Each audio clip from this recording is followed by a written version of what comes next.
Welcome back to another episode of the Hustle Nation podcast. Today, we've got a real treat. Mr. Joe Kiedinger is in the house. Joe is an executive coach, entrepreneur, keynote speaker, author, CEO of Prophit Co, creator of Dignify. He is deeply passionate about his personal purpose, teaching acceptance in an unaccepting world. Joe, welcome to the show. Well, I'm honored to be here, you guys. Thank you so much. To be invited to the Hustle Mindset is very exciting because as I've learned what hustle stands for, it is so absolutely correct. You need those elements. And so I'm just reviewing that: hard work, unrelenting, smarter, take chances, learn from others, and enjoy the process, which sometimes is the hardest thing to do. Joe, Did you go through the master class before the podcast or something? Well, I just love hustle. I love the acronym. I love the name. And remember, I'm an old marketer, right? So when I see something that's unique and cool, I want to honor it. And I think it's unique and cool.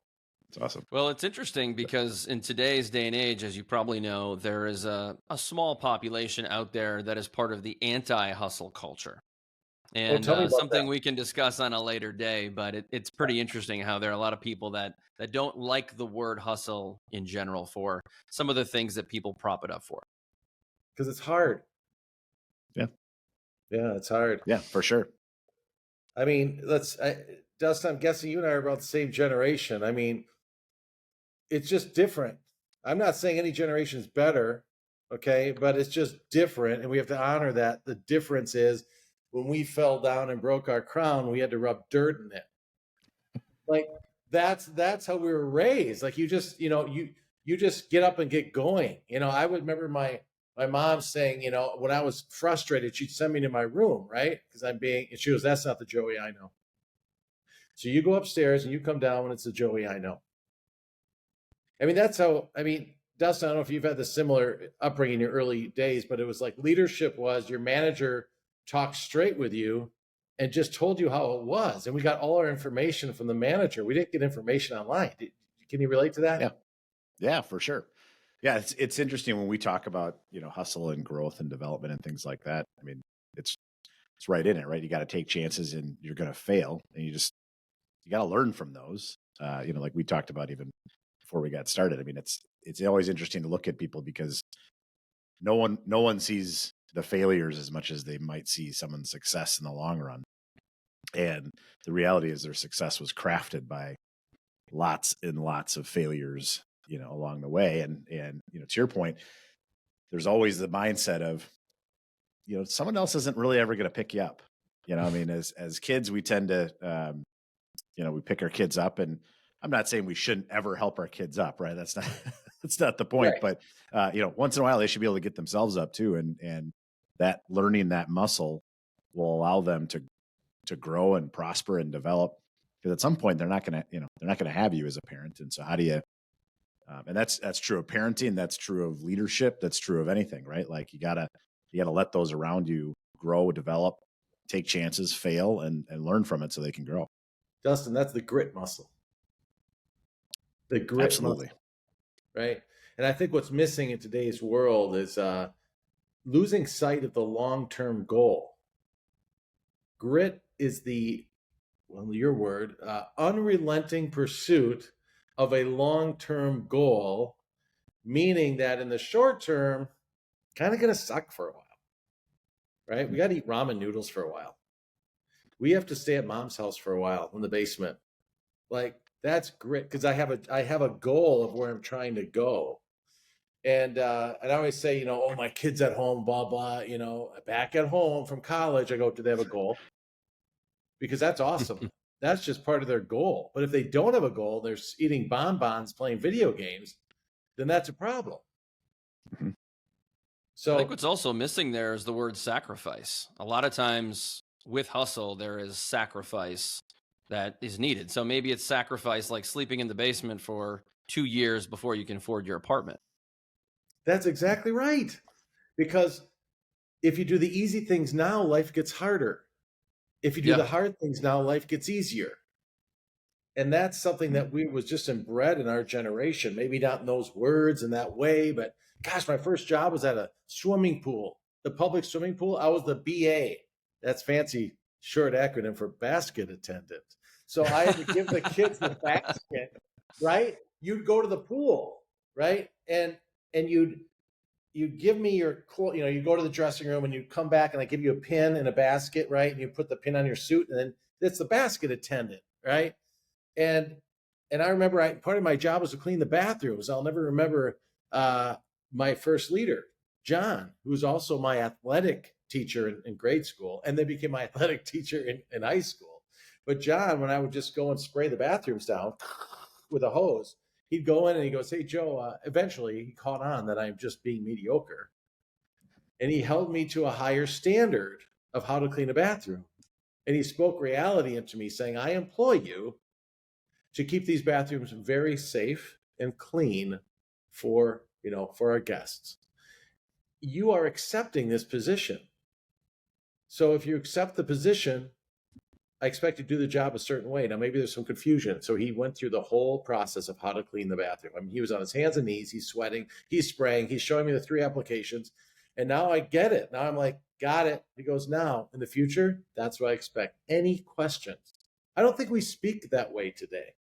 I don't know what you guys think, but I feel like we kind of sugarcoat, and he's doing it with love. Like, that was dignifying. I remember that to this day.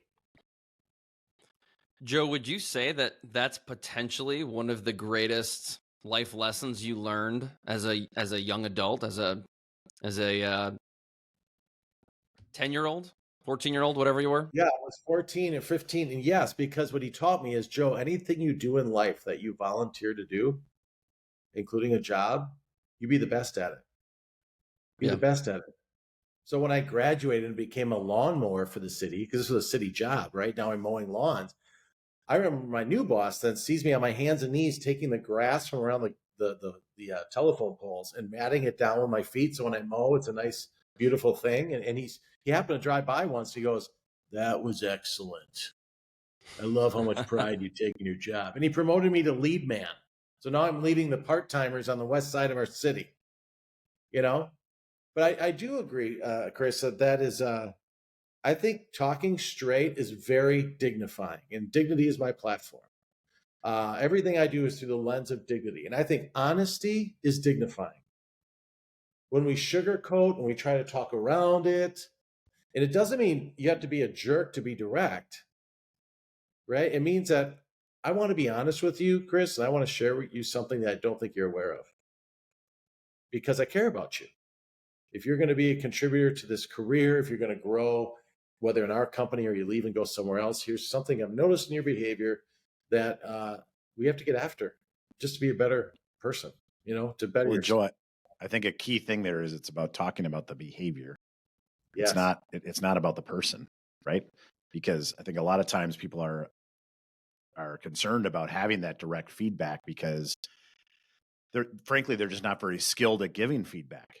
Yeah, and so they bring their own emotions to that conversation, and it's really easy to all of a sudden say something that is kind of attacking the person.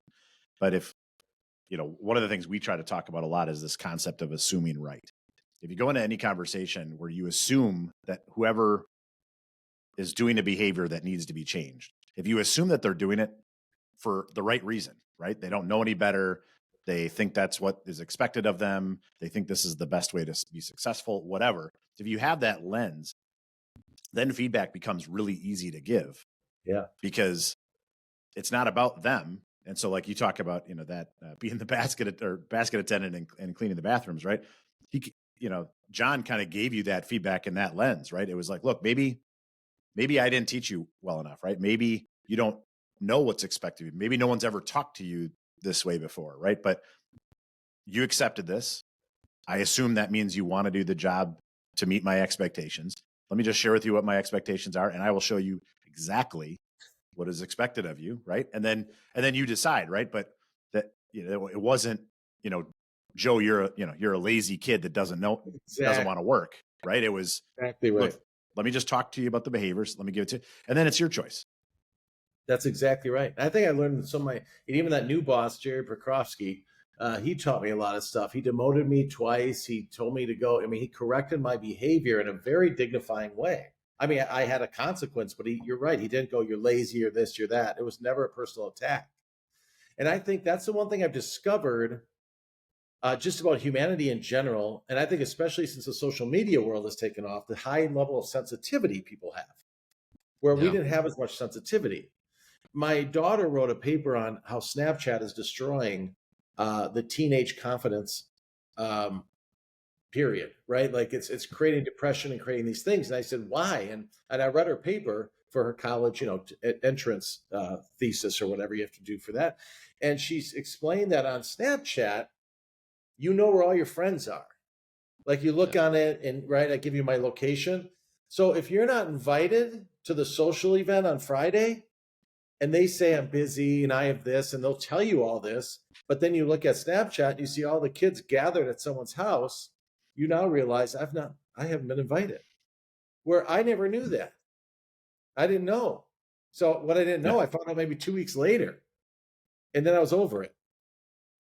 So I think the sensitivity has gone up. And that's why I think the study of dignity is that much more important, because here's what the definition of dignity is: to be worthy of honor and respect. To be worthy of honor and respect. And so what I've discovered in my 17-year journey of servant leadership and studying leadership is that we defend our worthiness at all costs. And we don't have to. So the one thing I teach leaders is, the boss called and that little, you pucker up, this happened. I go, dude, your brain is going back to when the principal called you to the office. Yeah. Like you are literally sucked in your emotions right now. What if they're calling you because they trust you as an advisor and that's why they hired you? Can we go by that? Like your worthiness is not defined by your boss or anyone else. You define your worthiness. The challenge is we don't realize what's going on. So as soon as I get dinged, my dignity gets dinged, I get defensive, I get passive aggressive, when all of this can be avoided with the study of dignity and how someone is emotionally wired. And that's the missing ingredient I discovered. Why do so many people rush to negative intent? In that example where, the boss calls, it feels like a lot of people do. And it's rushing to assume negative intent rather than assuming positive intent. Chris, that's a great question. If you study emotional intelligence, there's 5 elements, and one of them is empathy, and one of them is motivation. And a person of high intelligence assumes, like Dustin did, the intention is good. There's a mistake here, right? I'm not going to take this as an attack. I'm going to trust the motivation is good. Empathy is putting yourself in their shoes. So that's step number 1. We have a low emotional intelligence. Number 2, the world is wiring us to be negative 80% of the time. And that comes from psychologists saying all news is negative. I don't even watch news anymore. People go, I can't believe you don't know the details of Ukraine. I said, listen, my heart goes out to those people. It really does. It really does.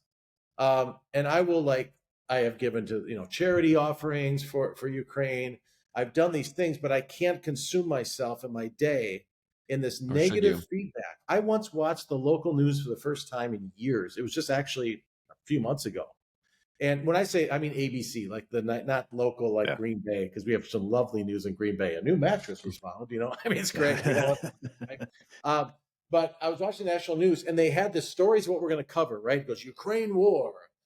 This is before the Israeli deal, but this horrible thing, woman found dead in the thing, new puppy that lived the oldest ever in dog history. I stayed on to see what this puppy's dog life was like and how old was the dog. Okay. But to get there, I had to hear 5 horrific, dramatic stories.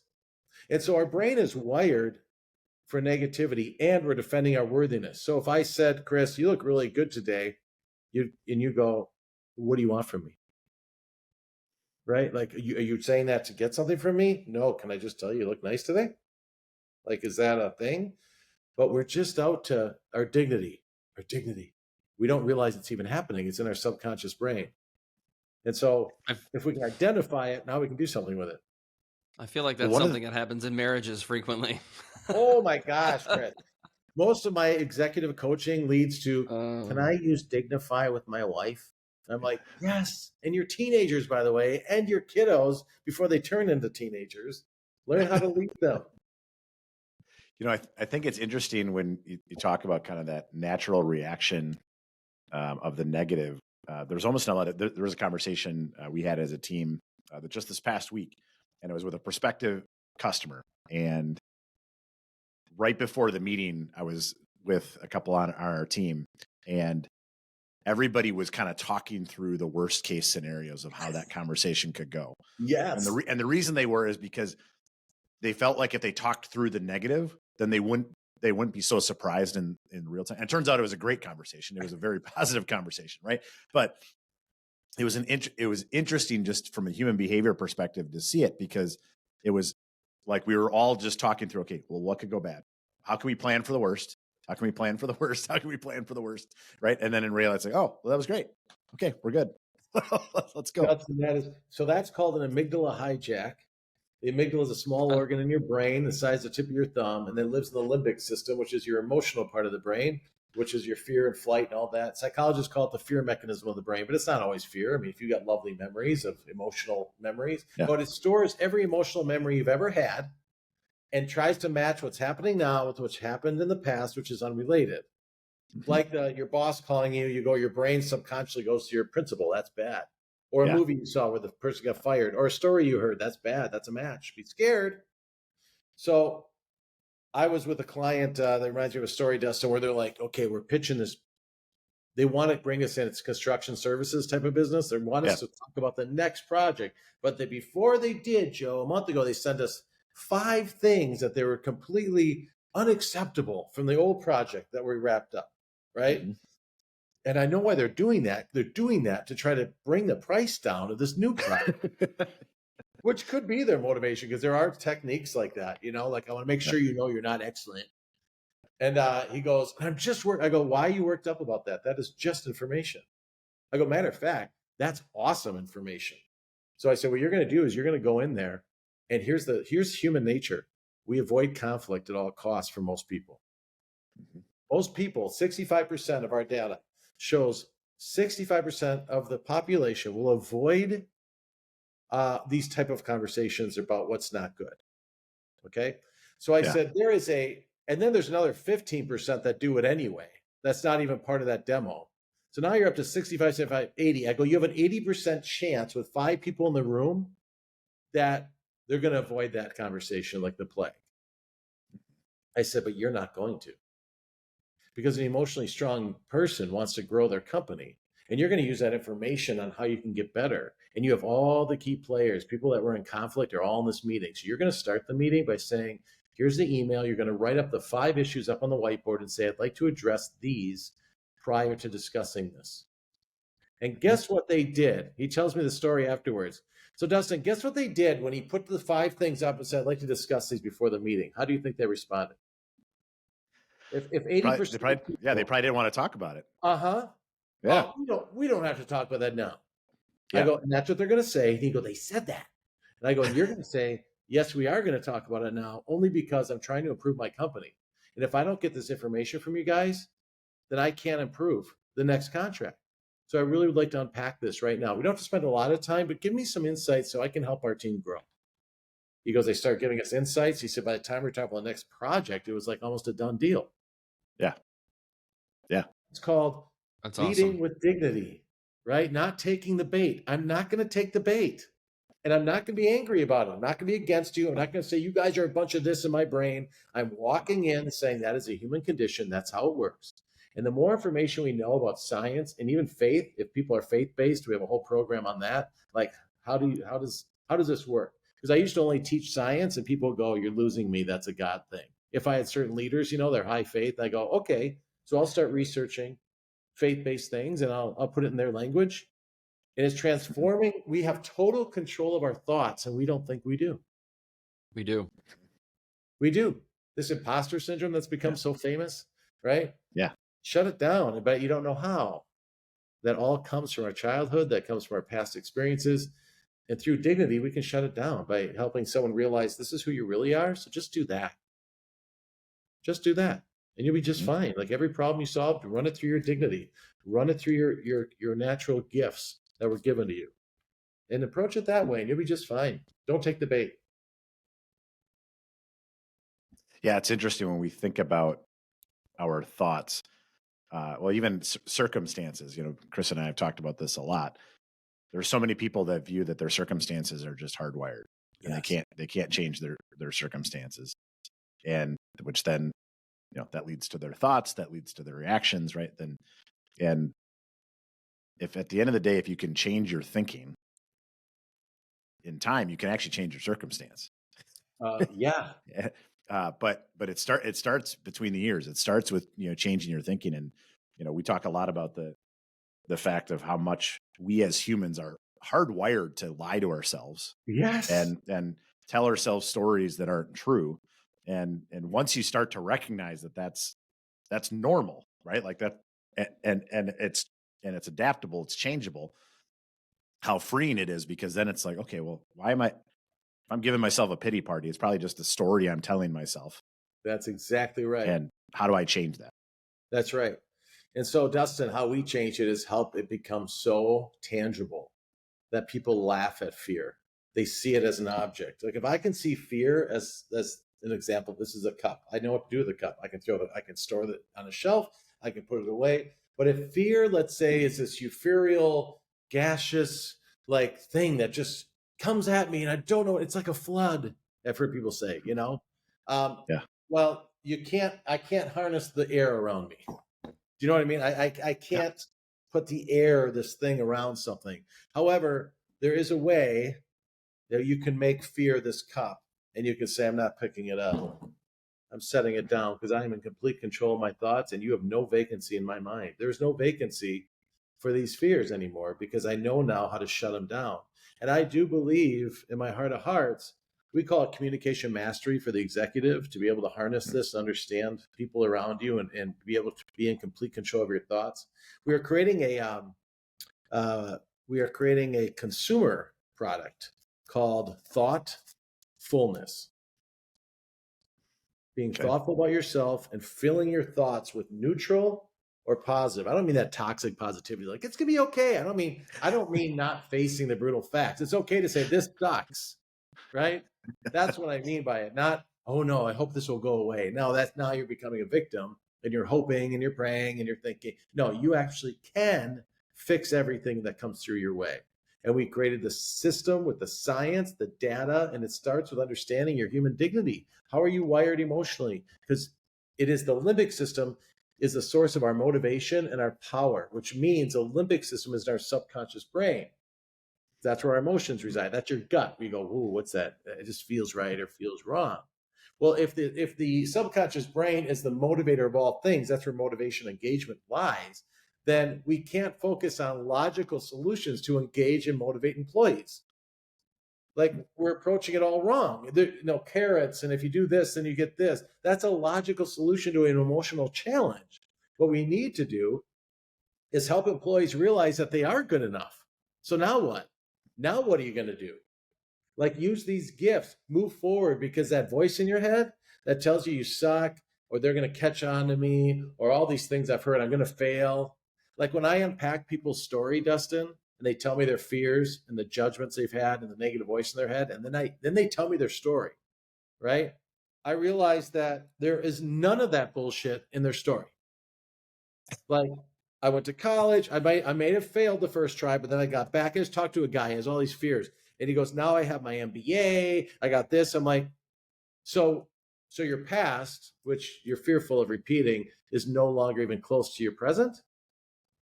So you can let go of that now? He's like, I guess I can. Okay, I'm going to help you let go of that now, because that's no longer your present. Nothing in your story says you're a quitter. Nothing in your story says you're a failure, that you let down your parents. Nothing in your story, from what I'm seeing here, Your Honor, put you on the witness stand. I'm going to convict you of being awesome. I'm going to convict you of being original, of being powerful, of having the ability to move whatever you want to move to a positive direction. You have to decide if you're going to now. Now we're going to stay in the logical brain. You're going to do it or not. Because now that you've learned how to shut this shit down, you got to practice, continue to shut it down because it will creep up. So I believe that is the source of why industry cannot break the ceiling, why they can't keep going is because of limiting beliefs that people have. Joe, I want to take a step back because when we jumped into this conversation, we got right into hustle, which is awesome. And I love that. I love when we kind of veered off the tracks a little bit and have an organic conversation. But I want to ask you about your journey. How did you get to where you are now? Because as I remember it, Prophit started as a marketing company, which it technically no longer is. I want to hear about this journey. Well, thank you for asking. Who doesn't like to tell their story, right? Yeah. I was at WBAY television in Green Bay, Wisconsin, selling advertising. That's what my father did for a living. And I'm a coattails guy, so I go where the water flows. He was successful. Maybe I will be. I don't know. Trying to figure it out. I was a communication major in college. I only became that because it only required one math credit. And so I figured if I can avoid math, which I failed miserably, but the teacher was a servant leader. And she said, you tried so hard, I'm going to pass you because you gave the effort. And here's a calculator until you hire people to do your math for you. It was really a lovely conversation back when I was 19 or 18. So I become, I have a relationship with a grocer, Dave Scogan, who mentored me as a business mentor. He owns Festival Foods or grocery stores in the Wisconsin area. At the time, he was opening his fourth. And he he signed on to our television station. He interviewed all the reps from the different stations, decided I will be his station. So I treated him as if I was an ad agency. Like I recommended, Oprah, which wasn't on our station. He goes, why would you recommend someone else's program? I said, because you're going after women and that's like the Super Bowl of women. You got to be on their station, So I just helped him like disperse on other TV stations, which he thought, wow, you really care about me. You're not just trying to get all my budget, right? I said, no, I want it to be successful, and you'll keep coming back if it is.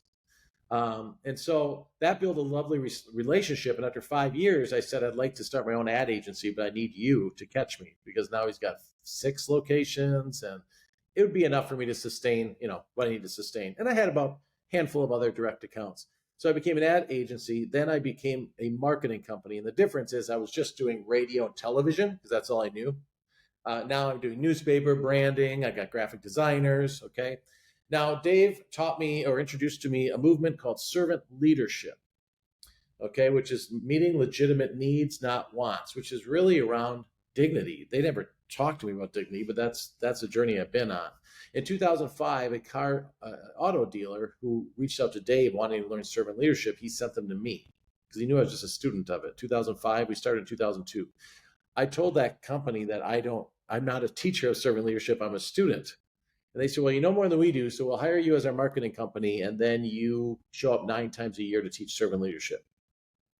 Right. So I just used a book and it became really a book club because that's how you start. You don't know what you're doing. They know you don't know what you're doing, but I have inspirational in me. So I can speak, I can entertain, I can like fake it to make it. Okay. But what I found happening in the journey is that they all absorbed this for 2 or 3 years, 9 times a year. I'd do a 45-minute speech on servant leadership. And what I realized in my head as I'm going through this, you really learn something once you start teaching it, right? I learned a couple things. I am a consumer of leadership. I took the Anthony Robbins. I bought the course of personal power, the cassettes. Chris, a cassette is a plastic tape. I had them growing up. Oh, I'm not that young. I don't know. You look younger. Okay, Had got many. it. Okay. So I went to the Anthony Robbins for a month and studied locally from a woman who owned a franchise of it. So I'm a consumer of this stuff. But I've thought to myself, why can't I sustain it? Like, why isn't it sustainable? The same thing when I was working with a car dealer. You have all this great information. We all agree to these things. But why is nothing changing literally after 2 years of me speaking like this? And I realized all leadership is right now in the world, as I've seen it and experienced it, it's filled with curriculum, which is good. It's filled with PowerPoint slides. It's filled with amazing speakers. But what I realized is there is no system, like a kit. Like if I'm going to become a leader, can I have a toolkit? And it has to be simple and it has to be built on 8th grade level language because as soon as I leave that course, I forget a lot of things. right? It has to be approachable and it has to be contagious. Like I want to do it because it makes me feel good when I do it. All right. And so I decided back then that I was going to be the system of servant leadership. I'm going to create a process, a system. I don't know what it is, but if we don't have a system like McDonald's, we can't replicate it over and over again. And the idea was wash, rinse, repeat. You teach it on the top, goes on the next level, goes on the next level, and it might be slightly different as you bring it down, but it's fundamentally the same thing. And it's going to be based on human dignity. Okay, because servant leadership is, at the time, treat others how you want to be treated. I discovered that's the problem because, Chris, I don't know how to treat you other than I want to be treated. Like if I'm a direct guy, I'm going to talk direct, but if you don't want me to talk direct, that's the problem. So I have to learn how you want to be communicated to. Okay, but the challenge is because communication is emotional and it's in the limbic system, I learned that language is not processed in the limbic system, where fear and hope and all these things are. That's in the cerebral cortex. So I thought, people don't know how to tell me how they want to be treated. Because I interviewed people, how do you want to be treated? And they go, with respect. But everyone's definition is different, right, of respect. And so that's where I discovered human dignity, and I met a scientist who created an algorithm. And that algorithm identified 56 emotional, motivational drivers. Not logical, not a personality test, emotional. And I thought, this is simple. It's lovely. I brought it to this client. They loved it. And it did what every other personality test would do. It got shuffled away, right? And then you forget about it. It's fun in the moment. Then we're done. That was great. Now I'm going to go back to treating you like shit. Accidentally treating you that way. And so I thought, interesting. And so I went to that. I had an idea. I went to the inventor, who happens to be local. And I said, I would like to form a partnership with you where I want to reinvent what your system, what your tool is, so that a supervisor or manager can activate it like an 8th grader. Okay. So then that's what is today called Dignify. At the time, it was About Me card. The epiphany came while I was with my stepson, Alex. He was 9 and I was not being able to connect with him. Okay. So I'm doing this thing at the automobile place. I'm with my son. I'm like, how do I connect with this kid? Because we're so different. And while we're playing Monopoly, I looked at those property cards close and an idea popped in my head. The cards tell you how to treat the property. It tells you the rules. They're all a little different. They're priced differently. The houses are cost a little bit more differently. You got to match certain colors. So you can't match Park Place and St. James. The most you'll get is 16 and then $35. And then if I mortgage the property and I suck the money out, I'm like, am I doing that to my son?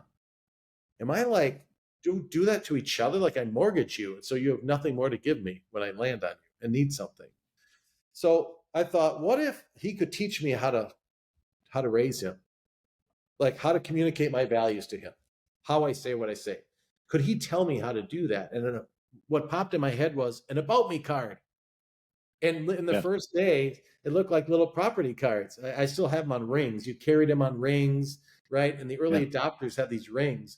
Now it's Dignify is the Dignify.com is the new technology, and it reveals your heart. And so what it does, though, that's different, why we have a patent on it, is going from marketing. My goal was to help inspire and empower businesses to grow. That has always been my mission. And what I found is marketing didn't do that. Marketing was only going to propel what was going to happen anyway faster if their culture is right, if their product is right, if their processes are right. Marketing will propel that faster, but it's not going to help you grow. What's going to help you grow is culture. What's going to help you grow is to create a system around culture and leadership to help people grow. When people grow, businesses grow. And so in Dignify, I had another epiphany. No one memorizes how to read any of this data. I mean, there's very few, right? Like DISC, you can read it. Oh, that's interesting. And a few people are like, I love it. And they become this analyzer of DISC, right? They become certified. Yep. I wasn't interested in that because I realized nobody ever has, like on a grand scheme. If this is contagious, I need it to be completely simple. So in Dignify, once a survey, it takes like 15 minutes because your emotions are lightning. Some of these personality tests take 45 minutes because it's logical. You're in this situation. Do you A, B, C, or D? Ours is emotional. Sincere at heart. Is that you or not you? Yeah, I love that value. Moves quick to action. You or not you. Okay, so it's emotional.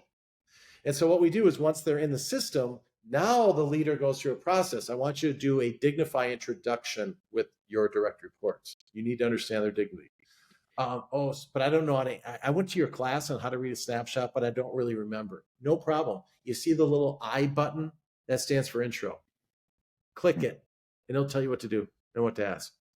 And it literally says, Joe, ask Dustin what he means by moves quick to action. You got to move it or lose it. Let's say that's how you define it. And I literally say, what do you mean by that? And you go, oh, well, what I mean by that is, oh, I'm getting to know you. So now you have to move fast or you're not happy. Oh, that's why you launch things prematurely when we're not prepared. The motivation to get it going overrides it being correct. Got it.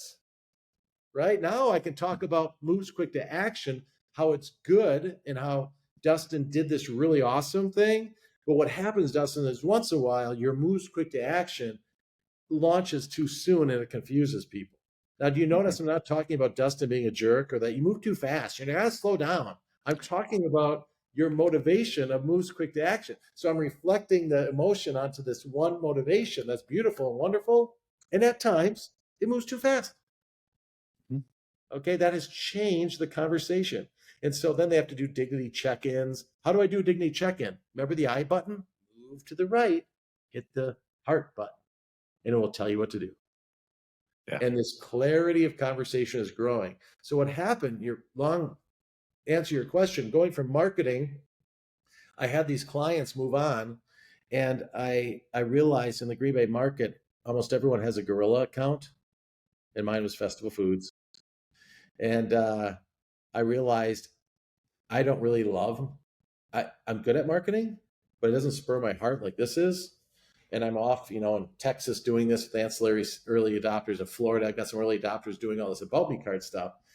And I realized I have to start now putting that system together and preparing for the next chapter so that we can be relevant, remain relevant. And because whenever I talked about Dignify stuff, clients will lean in and go, wow, how do you know that about people so fast? I mean, I was able to place this person here. I was able to talk to them about this. It happened so fast. And they would say to me, you should drop that marketing stuff. Like, who cares about marketing when it comes to this? This is hugely impactful. And so I was gifted with a lot of wonderful clients. We still have 2 that we serve. We do not take on any more, but we are able to fulfill what they need from us. And we've decided to move full forward 4 years ago into this Dignify world. And in February, we're changing our name from Prophit Co to Dignify because it's become a national brand. We have clients across the country. It's translated into 2 languages, Spanish and French, because we have a factory in France. And so this is our future, and we have to go all in now, don't you, Dustin? Once you're in, you got to go all in now. I love it. The thing that jumped out to me through that story was pivot. How you, in each phase, you had a lens of continuous learning, continuous improvement, kind of continuous seeking for that next improvement, how you could make a greater impact. And I think so often people get into a spot where and this is the fear, right? This is the imposter syndrome, right? Like, well, but I'm in marketing. That's what I do well, right? And I have people paying me for that, right? So that has to be my value. That has to be what I am, right? Well, if you would have been stuck in that, you wouldn't have made those pivots and several pivots at that, right? To get, to where you are today. And I think so often that's where so many people are, we talk about a lot in the race of life.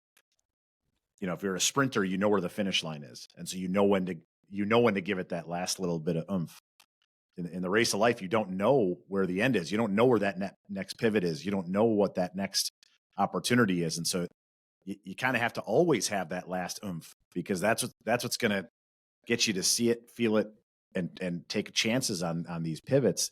And, what I think is really interesting, one of the things we talk about take chances is you have to take chances, but you don't always have to bet the farm. You're right. That's huge. And I think, in each of your pivots, you were experimenting, you were learning, you were trying, you were improving, as opposed to just saying, well, I'm going to abandon this and I'm going to go all over here. You can't do that. No, you can't do that, because we are part of the infinite game, as we learned from Simon Sinek, and I love that. He says the infinite game is business. You just have to keep it going. There is really no end to the game. You keep it going, right? How do I survive? How do I keep it going? And so I was able to pivot because I had this great staff that was doing all the marketing stuff. Mhm. And you know what I said to my team? I said, we're transitioning into this world. This is like 7 years ago. And I used the metaphor of an elephant and a dog. I said, marketing is a dog. A dog can have 3 litters of puppies in 1 year. The puppies come out in a count of 6 to 12. I said, marketing is our dog. You got to keep pounding out the puppies, right? I said, Dignify is an elephant. Now, an elephant you have to care for, because the period to have a baby for an elephant is a little over 2 years. But once that elephant is born and it's one, it's a pretty unique creature. It doesn't look like everything else, because all the puppies kind of look the same. It is unique. And I am out in the field. I am in the pastures, you guys, raising this elephant while you guys are producing puppies and taking care of all the dogs. Yeah. Because we have to do both. It's transition, because the blood fuel of a business is money. It just is. You have to keep the game going so that you can transition. So I'm glad you said that, Dustin, because you're right. One employee said to me, why don't we just burn the ships? I go, well, that's easy for you to say. Because if this doesn't work, you lose a job. If this doesn't work, I lose everything. And I'm very clear with my staff. I say that at least once a year, just to remind them of how serious this is. We are a community.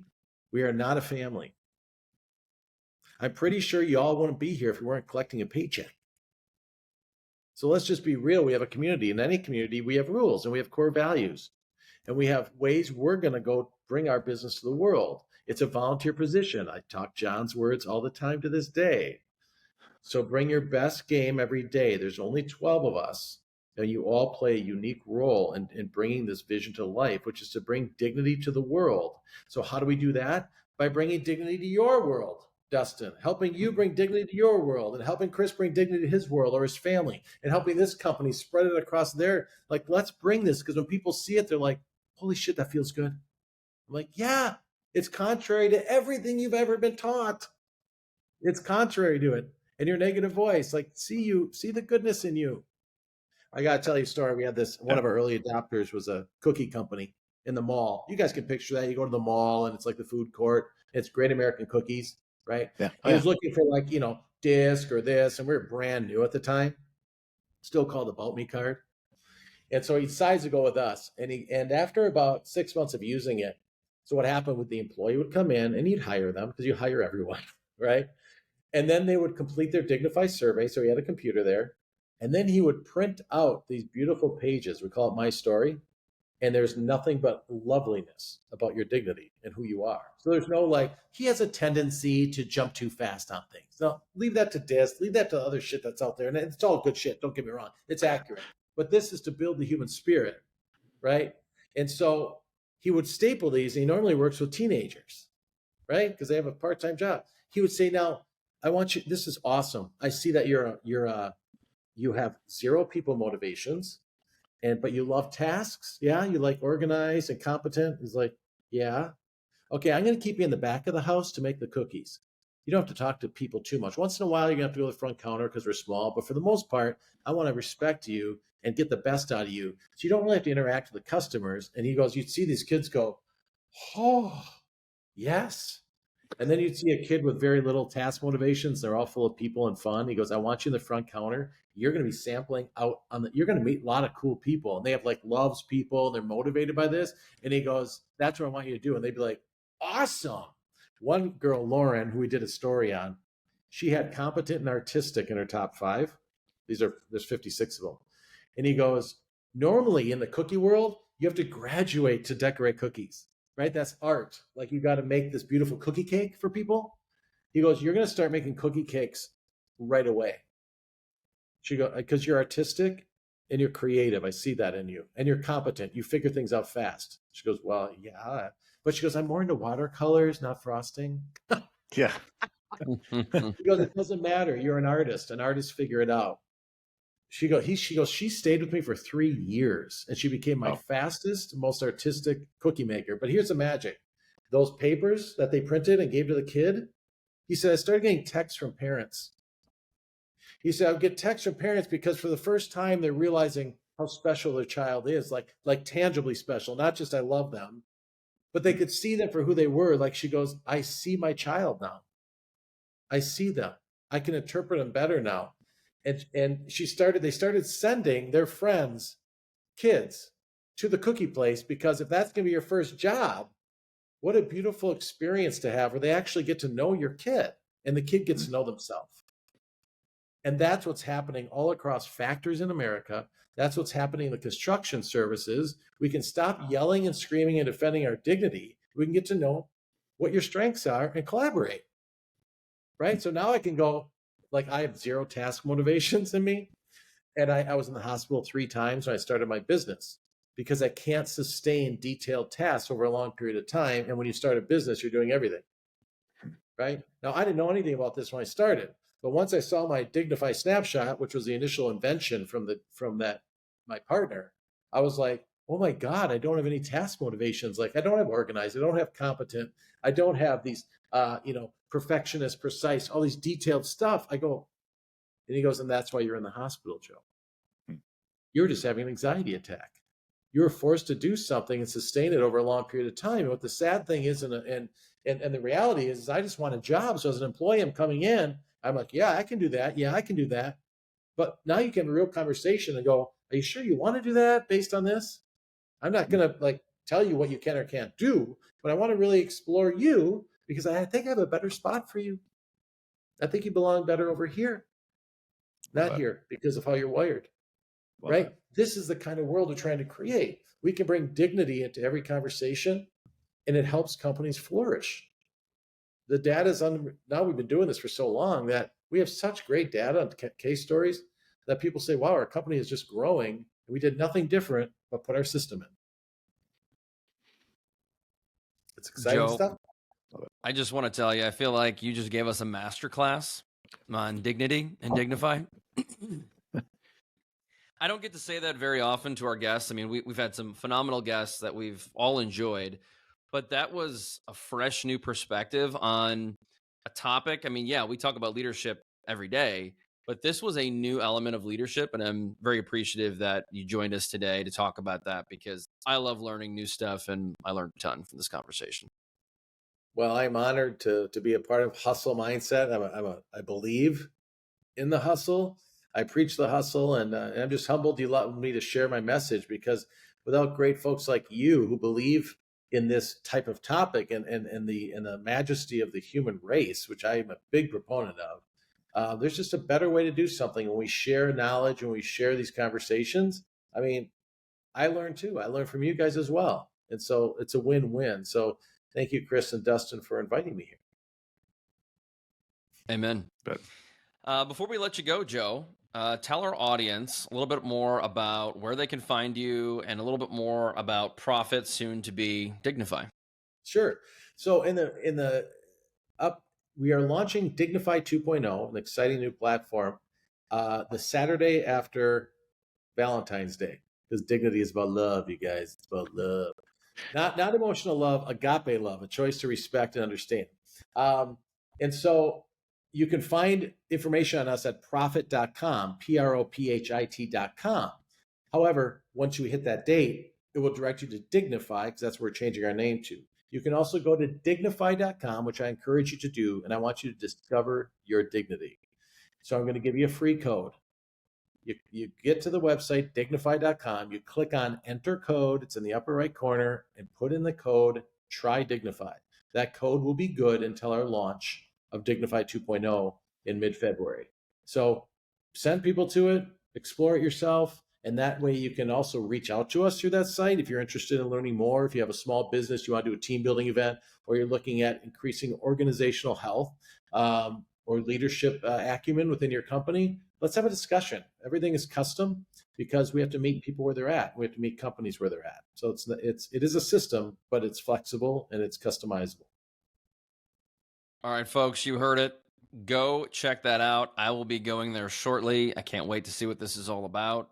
For all the listeners out there, thank you so much. We appreciate your ears, the downloads, the reviews. Until next time, peace.